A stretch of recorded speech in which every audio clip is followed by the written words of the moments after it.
Hello, hello, hello, YouTube, and welcome back to another edition of FX Studio 2. I am G Sharp Jams. I am your host for these videos, and today we're going to be talking about recording consoles and whether or not you actually need one in your studio. We'll get to that in just a moment.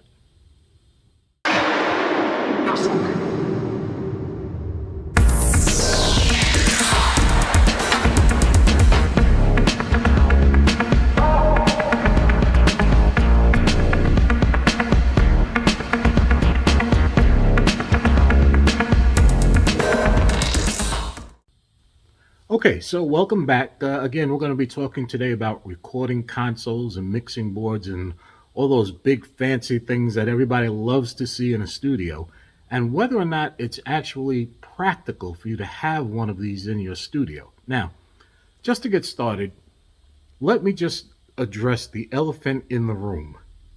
Everybody thinks it, but nobody wants to actually say it.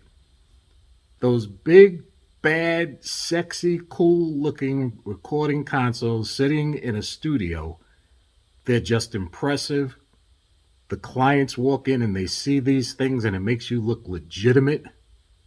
They love seeing it. It makes you look good. It makes you look professional.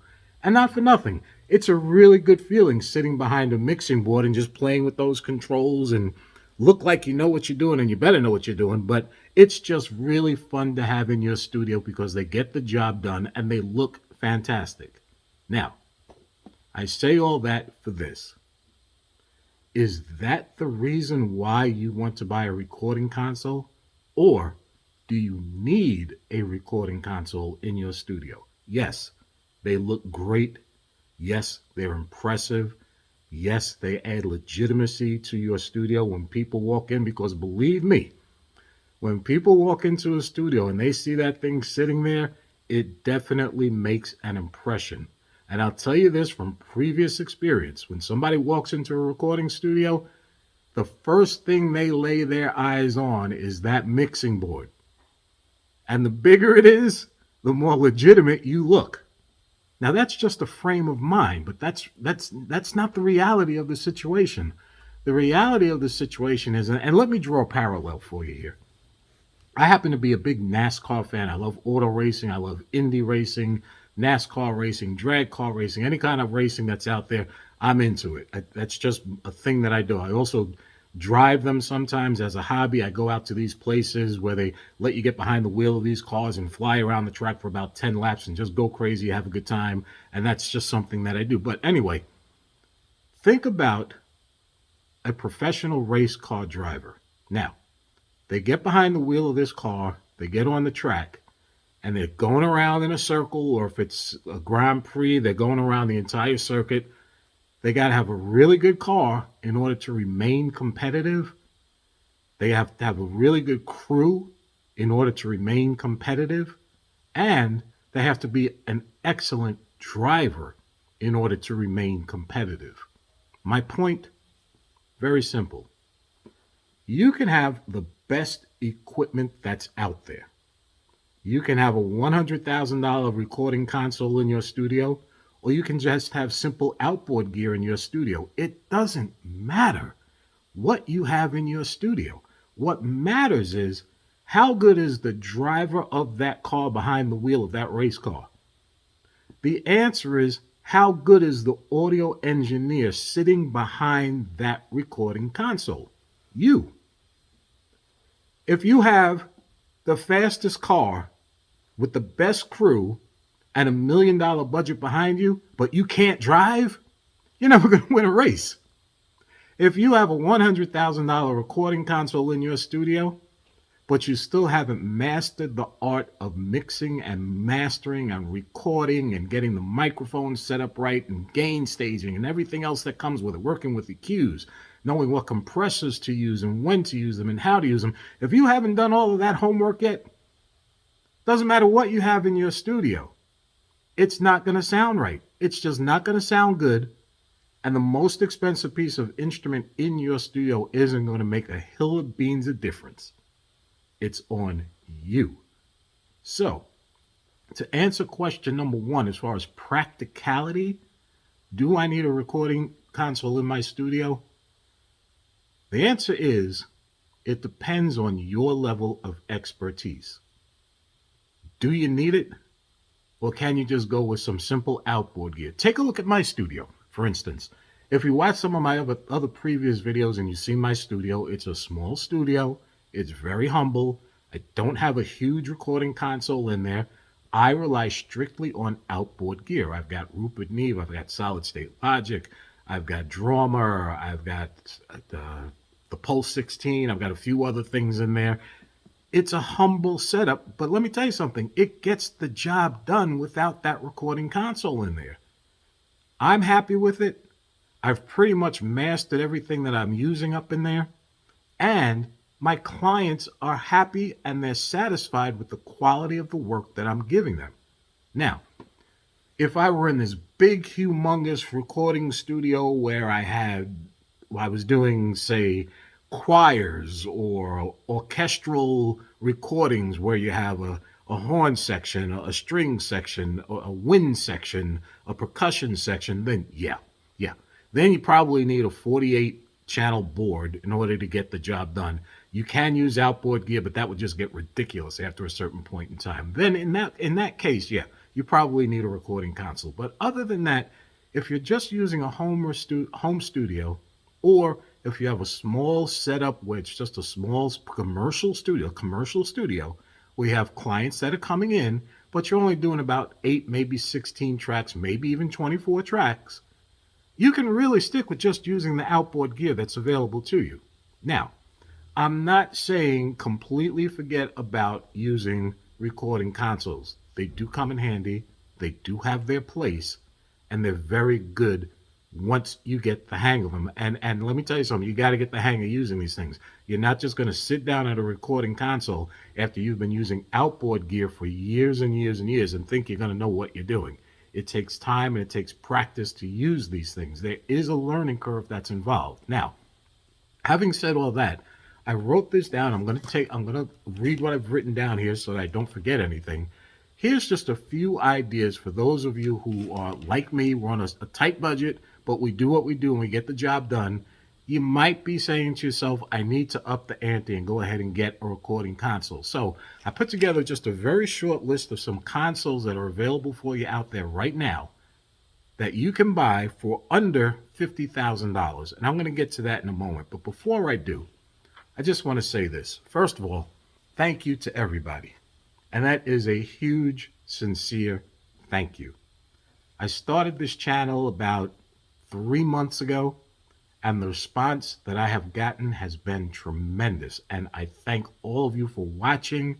I thank all of you who have subscribed, everyone who's sending their comments, everyone who's sending me emails, asking me questions. This is what I do. This is what I love to do. It keeps me busy, and it gets me excited when you send me those email questions or put your comments in there, and I can go ahead and answer them back for you. This is what I do, and I intend to continue to do this for you, for my personal satisfaction, but more so for you. I've been doing this a long time, long time, decades. This is my second time putting together a YouTube channel, but the first time was kind of on and off and I didn't really take it seriously. But this time I'm really going to dive in and take this seriously and bring you some really good content using the knowledge that I've acquired over 3 decades, using the expertise that I've acquired over those 3 decades, and sharing that information with you. What I ask in return, I know you're watching the videos. I see the numbers that are popping up on these videos, and it's growing and growing every day. And again, thank you so much for that. But please, subscribe to the channel. It really helps me out if you subscribe to the channel.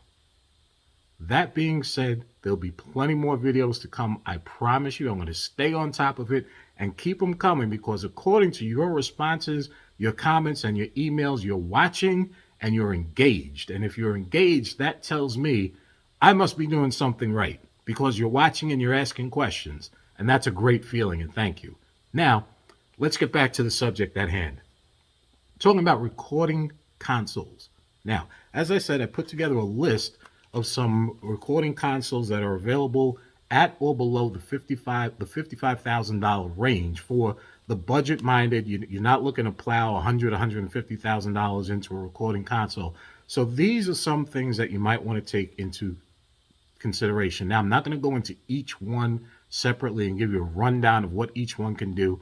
There's a lot of research that you have to do with these things because each one offers something a little bit different than the other, and it all depends on what it is that you're trying to accomplish and what your studio needs are. So, the first is the solid state logic Origin.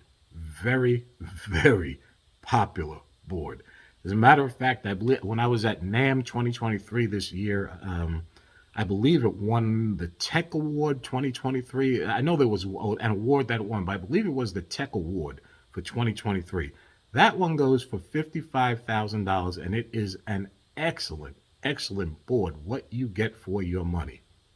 Next, Trident. Don't overlook Trident. Trident puts out some really good stuff. They have a board which is called the Trident 88, and that one goes for about $50,000. Then on the lower end, you have this SSL or the Solid State Logic Super Analog, which goes for about $26,000. So that's about half the price of that Origin. Gets the job done, looks good, looks cool, looks sexy sitting there in your studio, and it's a really good piece of gear.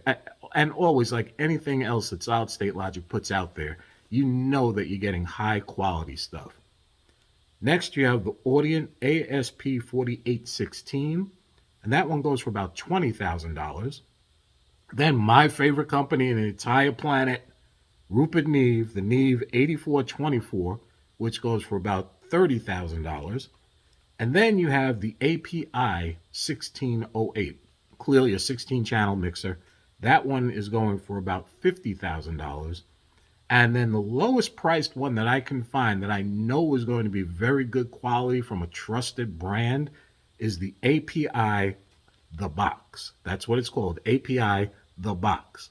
And this one only goes for $16,000. So that might be something you want to take a look at as well. Now, again, not going to get into the particulars of each one of those and go step by step. Maybe I'll do them one at a time in future videos. That's a possibility. But for this video, really just want to stick to the point of they're out there, but do you need them?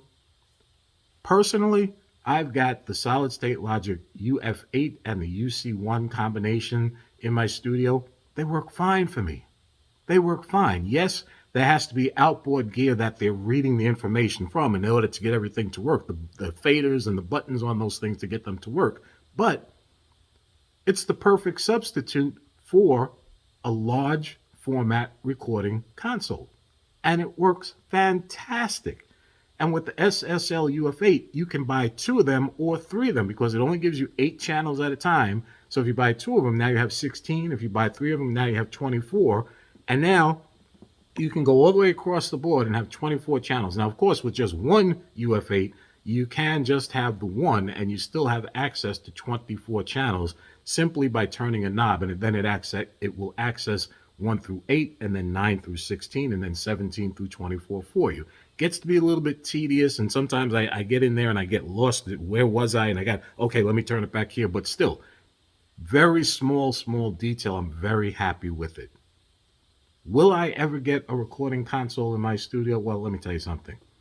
If I had that kind of money and I knew that my wife wasn't paying attention, then yeah, I'd probably go ahead and get one if I was upping the ante, if my needs were in line with having one, and if I had the space to put one in my studio. We've talked about cost. I gave you the list and the different costs of each of those lower priced recording consoles. But something else to remember is the space.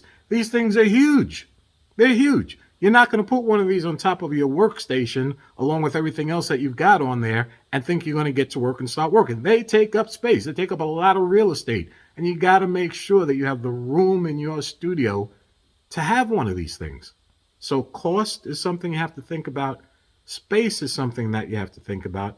And the learning curve involved with using them is something that you have to think about. Because as I said before, If you've been using outboard gear for years and years and you think, okay, I know outboard gear, I've got it down pat. Okay, now I'm going to up the ante and go ahead and get a recording studio, a recording console, and think you're going to sit behind one of these things and know what you're doing. Not going to happen. Not going to happen. It's not a steep learning curve, but it is a learning curve nonetheless. These are the things that you have to take into consideration. Anyway, I just wanted to share that information with you because I got a couple of emails within the last week about, I don't see a recording console in your studio. Do you use one? If you don't have one, how come you don't have one? What are your thoughts on them? Are they necessary? And that's what clicked into my head when the question was, are they necessary? And that's why I decided to do this video for you. Something to think about, something to ponder. Take your time, do the research if you are at the level and ready to go ahead and make this purchase because you absolutely need one in your studio.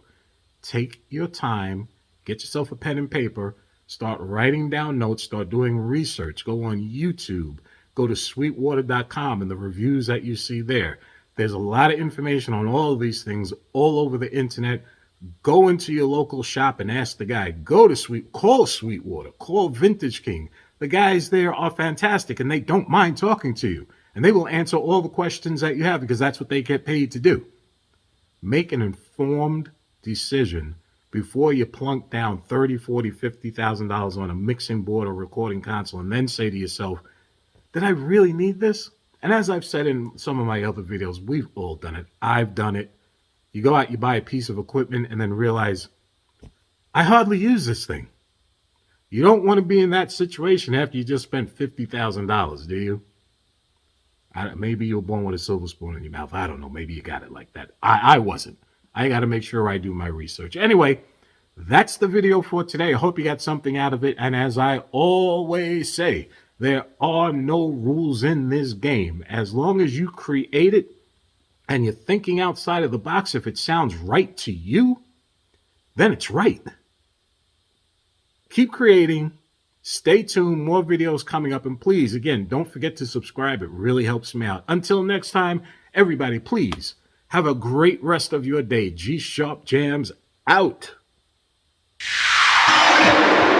That's